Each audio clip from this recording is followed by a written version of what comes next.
cleaning non-food contact surfaces. Although these surfaces do not come into direct contact with food, they are still vitally important to a safe and hygienic workplace. In this lesson, you will be learning identifying non-food contact surfaces and cleaning non-food contact surfaces. Firstly, let's begin with identifying non-food contact surfaces. Identifying non-food contact surfaces is much easier than identifying food contact surfaces because there are only two. Walls and floors are the only surfaces in a kitchen that will not come into contact with food, directly or indirectly. Because of this, they will be cleaned and sanitized differently to food contact surfaces, but remember that they are just as important. So let's continue with cleaning non-food contact surfaces. To correctly clean walls, follow these steps. Step 1. Spray detergent solution onto the wall. Step 2. Using a damp sponge, wash the wall from one side to the other. Use a step ladder if you cannot reach the top of the wall. Step 3. Dampen a fresh microfiber cloth with clean water and wipe off any chemical residue from the wall, rinsing the cloth in fresh water whenever it becomes saturated with chemical. Step 4. Using paper towel, wipe the wall to remove any moisture. And Step 5.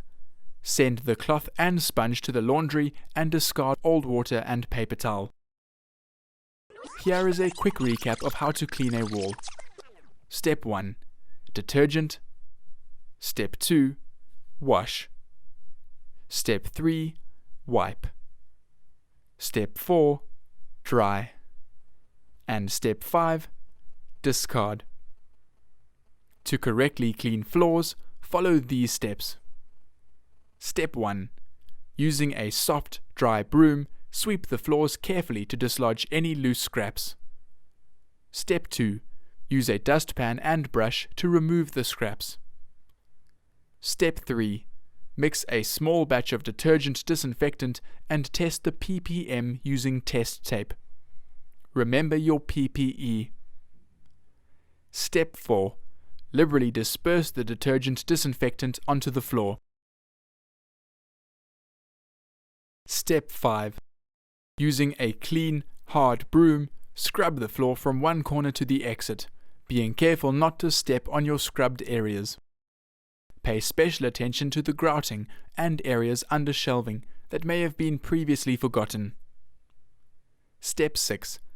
Using a fine-edged squeegee, scrape the floors so that most of the chemical pours into the drains. Step 7. Remember to put up a caution sign for colleagues who may slip. Using a clean, wet mop, rinse the floors of any excess detergent disinfectant. And finally, Step 8. Use a clean, dry mop to remove any moisture from the floor. Leave the floor to air dry completely before taking off the slippery when wet sign. Here is a quick recap of how to clean a floor. Step 1. Sweep. Step 2. Dustpan and brush. Step 3. Mix. Step 4. Detergent disinfectant. Step 5. Scrub. Step 6. Squeegee. Step 7. Wet mop. And finally, Step 8. Dry mop. Remember that at the end of your shift, you are responsible to clean all of the walls, floors, and food contact surfaces. This is an important step to maintain the highest standard of cleanliness and safety in a kitchen. Although the cleanliness of the kitchen is of the utmost importance, the cleanliness of the scullery, dry store, and cold room is just as vital and must be treated with the same care. Congratulations on finishing this lesson on cleaning non-food contact surfaces.